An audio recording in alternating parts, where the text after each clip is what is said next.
saw my girlfriend's diary left open. What I read changed everything. I took photos and packed my bags and left. 2 days later, she walked into my empty apartment screaming my name. I, 29 male, am a creature of habit. I like my coffee black, my workspace tidy, and my life predictable. Maybe that's why I didn't see this coming, or maybe, looking back, I just didn't want to. My girlfriend Chloe, 27, and I have been together for 3 years. She's vibrant, spontaneous, the kind of person who convinces you to book a flight to somewhere you've never heard of at 2 a.m. I thought she was the beautiful, chaotic yin to my quiet, structured yang. I loved her.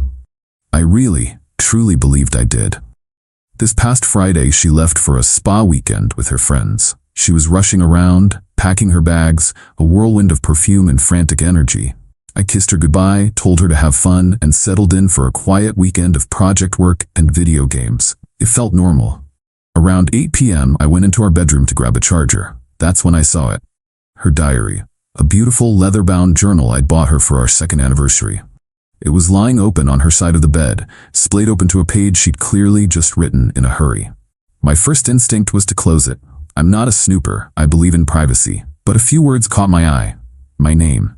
And next to it, the name Marcus. Marcus is her ex, the one she swore was just a good friend, the one I was always told not to worry about.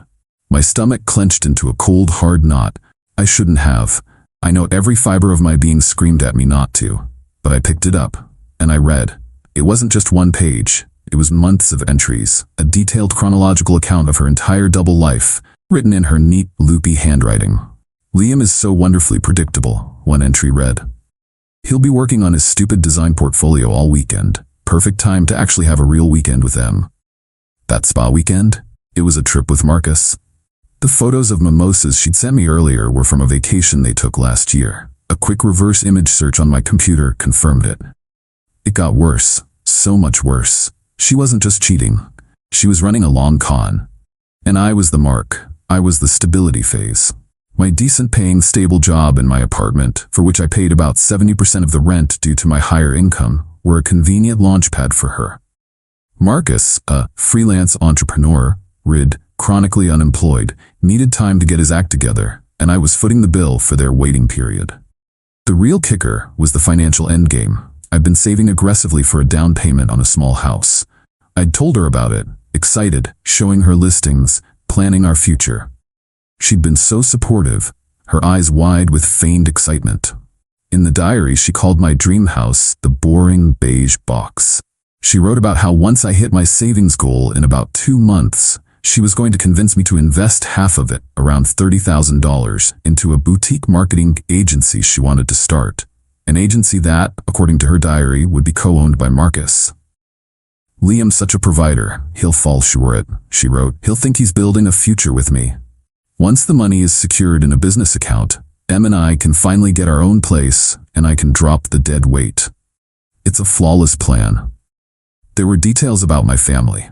How she'd charmed my mother, who's been unwell, just to cement her position. She'd described my mom's illness as a convenient way to look like a saint. She mocked a heartfelt gift I'd given her, a framed print of the star chart from the night we met.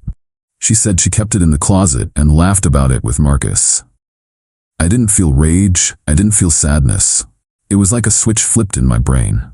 The world went quiet and sharp. All the little inconsistencies, the late nights at work, the secretive phone calls, it all snapped into focus with horrifying clarity. I put the diary down. I took out my phone, and with steady hands I took clear, high-resolution photos of every single page from the last 6 months. I made sure the dates were visible. I backed them up to my cloud drive, a separate, secure folder, and then to an encrypted USB stick. That diary was my artifact of truth, and I would not lose it. Then I started packing. Not everything, just the things that mattered. My clothes, my computer and work equipment, my grandfather's watch, the books I loved, the photos of my friends and family. I left her stuff, all of it. The expensive clothes I'd bought her, the jewelry, the furniture we'd picked out together. I left it all, for now. I packed my car methodically. I took a final look around the apartment that was once our home. It looked hollowed out. It felt like a stage set for a life that was never real. I drove to my parents' house, a 2-hour drive. I didn't call. I just showed up, My dad opened the door, saw my face and the duffel bags at my feet and just nodded, a grim understanding passing between us. He helped me carry my things inside without a word. For 2 days I ignored her texts. The cute, miss you messages, the recycled photos of cocktails. Then came the "Are you okay? You're being quiet" texts. Then the slightly annoyed, "Liam, answer your phone." This morning, the panicked calls started. I let them go to voicemail. And then, about an hour ago, my old next-door neighbor, a kind old lady named Carol, texted me. "Young man, there is a woman screaming your name in the hallway outside your old apartment. Is everything all right?" I know Chloe. She wouldn't have used her own key. She would have expected me to be there, waiting for her like a lost puppy. Finding the apartment half empty, finding me gone without a trace, would have broken her script. My phone is blowing up with calls from her mom, her friends. I haven't answered. I'm just sitting here, drinking a cup of my dad's too strong coffee and getting ready for the next act. Because I know it's coming, and I'm ready. Update 1. The storm has made landfall. Thank you for all the support and advice. It's grounding to know I'm not overreacting. The screaming in the hallway was just the overture. After realizing I wasn't there, Chloe used her key.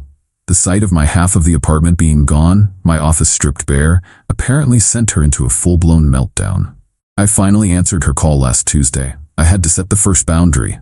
"Liam, where are you? What the hell is going on? Half the stuff is gone. My TV is gone."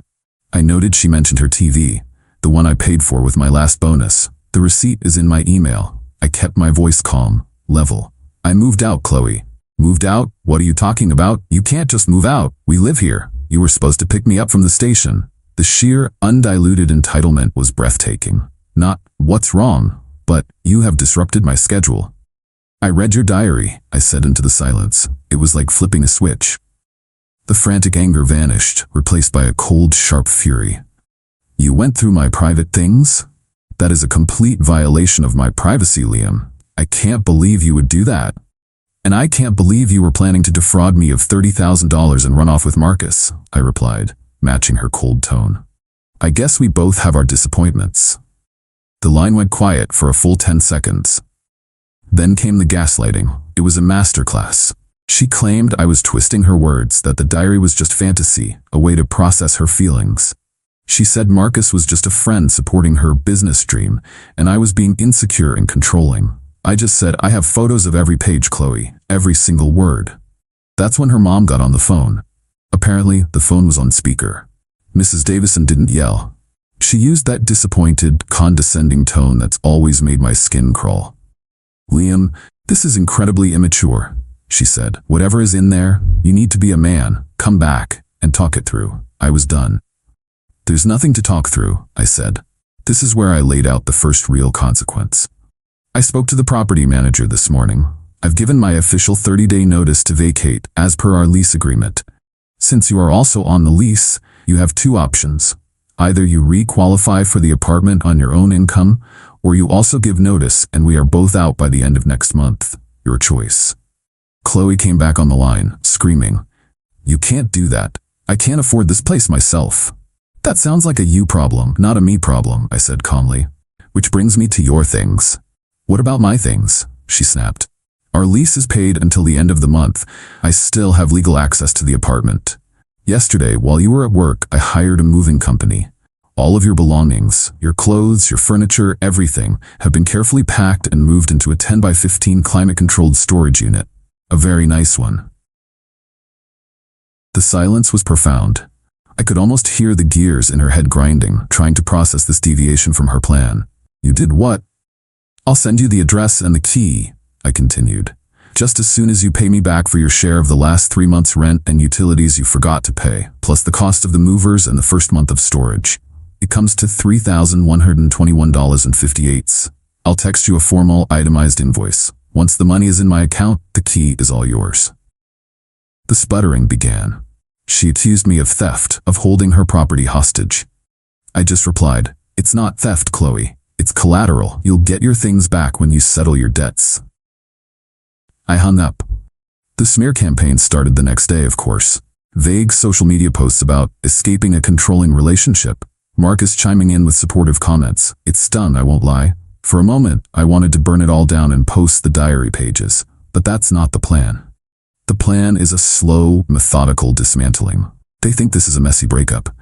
They don't understand this is an audit. Update 2. The pressure is building, and their tactics are getting more desperate.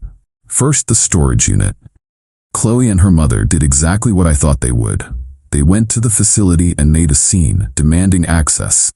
The manager, a guy named Dave, called me as they were standing there. I could hear her mother in the background saying, "He stole her property." I calmly explained to Dave, "The unit is in my name and paid for by me. The contents are part of a civil dispute over a significant unpaid debt. Ms. Davison can have full access as soon as she settles that debt, or she can obtain a court order." Dave, who deals with messy situations for a living, was unmoved by their drama. He told them exactly that. "Ma'am, this is a civil matter. The contract is with Mr. Kent. I cannot grant you access without his written permission or a court order. If you continue to cause a disturbance, I will have to ask you to leave the premises." They left, but not before Chloe screamed that she was calling her lawyer, and she did. Her father hired one. I received a letter full of bluster and legal jargon, accusing me of unlawful seizure of property and infliction of emotional distress. It demanded the immediate return of her belongings and a payment of $5,000, or they would see me in court. They were trying to bully me, expecting me to fold. This was the push I needed to initiate Act 2. This was never about the furniture or the social media slander. It was always about the $30,000.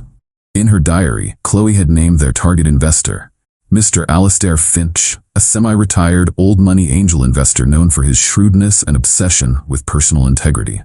My first email to his firm was a soft touch, a carefully worded professional courtesy. I received a generic, 2-line reply from an assistant thanking me for my correspondence. It was a polite dismissal. They likely get emails from cranks all the time. They were counting on that. Chloe and Marcus probably laughed about it, thinking the crazy ex had shot his shot and missed. But I had anticipated that. A single email was never going to be enough. I needed to bypass the gatekeepers. I needed to get the physical evidence into Finch's hands. I put the encrypted USB stick containing the high-resolution photos of the diary into a small, padded envelope. I wrote a very short, formal letter. "Dear Mr. Finch," further to my email of date, to which your office replied. "I understand the uncorroborated nature of my claim may have led to its dismissal. However, given the significant financial and ethical implications, I feel compelled to provide the documentary evidence I mentioned. The enclosed drive contains photographs of the primary source documents outlining the fraudulent intent behind the business proposal presented to you by Chloe Davison and Marcus Thorne. I trust your discretion in this sensitive matter. This will be the last you hear from me. Sincerely, Liam Kent." I didn't send it to his office. I paid for a professional courier service, the kind that guarantees direct, person-to-person delivery to the named recipient. It was expensive, but it was a crucial part of the plan. I sent it directly to Mr. Finch's private residence, the address of which I found through public property records. It was an aggressive, risky move, but their lawyer's letter told me they were playing hardball. So would I. The package was delivered 2 days ago. The courier sent me a confirmation receipt with a signature. Now I wait. Final update. It's over. The entire house of cards didn't just fall, it was swept away by a hurricane of its own making. The courier package to Mr. Finch worked. A man like that doesn't get to where he is by ignoring a direct, documented warning delivered to his front door. The fallout was not immediate, but it was total. About 2 weeks after I sent the package, a friend who works in finance heard rumblings. Mr. Finch hadn't just pulled his funding, he had quietly flagged Marcus and Chloe in his network. He didn't spread gossip. He simply let it be known that a recent due diligence process on their proposal had revealed significant ethical and financial irregularities that made them an untenable investment risk. In that world, that's a death sentence. The dream was dead. The explosive breakup was inevitable. With no money on the horizon, Marcus saw Chloe not as his partner, but as the source of his failure. He was gone within a week, leaving her to deal with the wreckage. Which brought her to the next problem. The apartment. With me gone and the landlord holding firm, she couldn't afford the rent. She was served an eviction notice. This, I believe, is what finally broke through her parents' protective shell. It was no longer an abstract problem, it was a real, logistical, and financial crisis. 2 weeks ago, a cashier's check for exactly $3,121.58 appeared in my parents' mailbox. The return address was Chloe's parents' house. No note. I deposited the check, and once it cleared, I drove to the storage facility, dropped the key into an envelope, and mailed it to her parents' address. No note from me either. It was a transaction. Case closed. Then last week, the final bookend. Chloe's father called me. I expected it anger, but his voice was just tired. He told me Chloe was moving back home. He said the lawyer was a stupid mistake made in anger. Then he asked, "Mr. Kent, Liam, my daughter is a mess and I'm out a considerable money between her debts and this eviction. I need to know, was any of it real?" I didn't gloat, I just told him the truth. I walked him through the diary, the plan to take my savings, the mockery of my family. I ended by saying, "All I did, sir, was refuse to be their business's first victim." Everything that happened after that was the result of their own choices hitting the light of day. There was a long pause. He sighed, a heavy, weary sound. "She burned the diary, said you made it all up. But a man doesn't hire movers and couriers over a simple misunderstanding. Thank you for your honesty." And he hung up. I saw Chloe once, from a distance, a few days ago. I was in a coffee shop downtown. She walked past the window. She looked diminished. The vibrant, spontaneous energy that had once captivated me was gone. She was just a person staring at her phone, her shoulders slumped, looking tired and angry at the world. Our eyes didn't meet. I felt a brief, strange pang of something. Not pity, not regret. Maybe just the sad acknowledgement of a past that was a complete fabrication. The closing of a book I should never have opened.